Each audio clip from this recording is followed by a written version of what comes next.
एक Covid variant है जिसका आजकल नाम काफी अखबारों की सुर्खियों में, मीडिया में देखा जा रहा है, जिसको ओमिक्रॉन के नाम से जाना जा रहा है।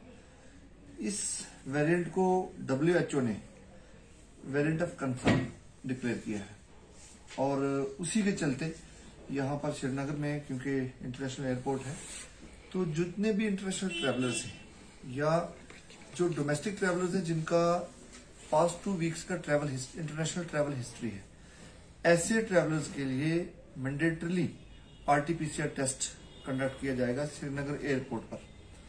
और जब तक RT-PCR का रिजल्ट नहीं आएगा तब तक उनको एडमिनिस्ट्रेटिव क्वारंटीन में रखा जाएगा। एडमिनिस्ट्रेटिव क्वारंटीन भी 2 किस्म के हैं। एक फ्री एडमिनिस्ट्रेटिव क्वारंटीन है जो गवर्नमेंट ने अपनी तरफ से ऑफर किया है, और एक पेड एडमिनिस्ट्रेटिव क्वारंटीन है। दोनों फैसिलिटीज दस्तयाब हैं।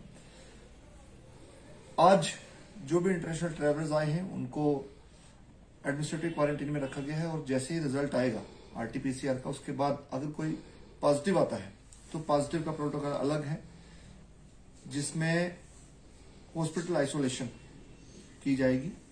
जो DRDO हमारा हॉस्पिटल है, DRDO खन्मू में जो हॉस्पिटल सेटअप किया गया है स्पेशली कोविड के लिए, और जो नेगेटिव आएंगे, नेगेटिव के लिए मैं ये पढ़ के सुना देता हूँ। इफ नेगेटिव, क्योंकि पॉजिटिव का तो क्लियर है, लेकिन नेगेटिव का मतलब ये नहीं है कि बिल्कुल छुट्टी है, उसका भी सुन लें। If negative they shall be put on home quarantine और hotel quarantine in case of tourists for 7 days, during which they shall be monitored by the respective chief medical officers. If any symptoms are observed during this period, they shall be immediately tested again. Otherwise, they shall be retested on the 8th day through RT-PCR, and if negative, they shall self-monitor their health for next 7 days. If the repeat RT-PCR test is positive, then the person shall be immediately shifted to the designated hospital for COVID positive patients, and his/her sample shall be sent for genome sequencing. ये मैंने protocol आपको पढ़ के सुना दिया है। मकसद ये है कि इंटरनेशनल जो ट्रैवल है उसमें जो ट्रैवल रिलेटेड इंपोर्टेशंस हैं COVID-19 के, उससे बचने के लिए ये सारे इकदाम उठाए गए हैं। लेकिन मैं ये भी कहना चाहता हूं कि कोई भी वेरिएंट आए, खिलाफ क्या कार्रवाई? बहुत अच्छा सवाल आपने पूछा है। ये बात मुझे बतानी थी, लेकिन आपने सवाल पूछ लिया है, बहुत अच्छी बात है। जो भी ट्रैवल हिस्ट्री, मैं एक बार फिर दोहरा दूं कि ये जो मैं बात कर रहा हूं इंटरनेशनल ट्रैवलर्स की कर रहा हूं, या डोमेस्टिक ट्रैवलर्स जिसने पिछले 2 हफ्ते में कहीं इंटरनेशनल ट्रैवल किया हो, उनकी बात हो रही है। और कोई भी अगर ट्रैवल हिस्ट्री अपनी हाइड करेगा, उसके लिए एक तो लीगल पनिशमेंट है, और दूसरा उस पर 20,000 का फाइन भी इम्पोज होगा। सर, आने वाले समय में जो मास्किंग नहीं हो रही है, काफी देखा जा रहा है ग्राउंड, अगर हम बात करें तो उनके लिए क्या STF टाइप का स्क्वाड मार्केट्स में होगा, या भीड़ भाड़ वाले इलाकों में रखे जाएंगे?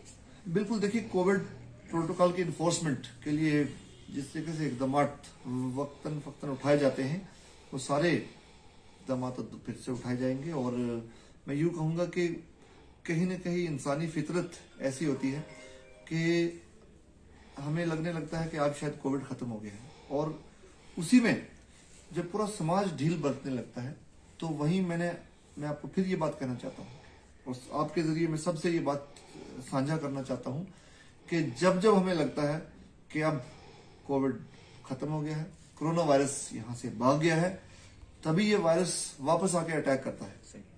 इस बात का हमें खास ख्याल रखना है। ये वायरस बहुत धोखेबाज वायरस है। ये जब भी हमें लगता है, और चकमा देके आता है, और जब भी हमें लगता है कि अब केसेस कम हो गए हैं, अब कभी कभी लोग गलत सोच लेते हैं कि मास्क पहनने की जरूरत नहीं है। और ये भी देखा गया है कि वैक्सीनेशन के साथ साथ मास्किंग, ये दोनों चीजों की जब कॉम्बिनेशन जहां पर है, वहां पर इन्फेक्शन नहीं देखे जा रहे हैं।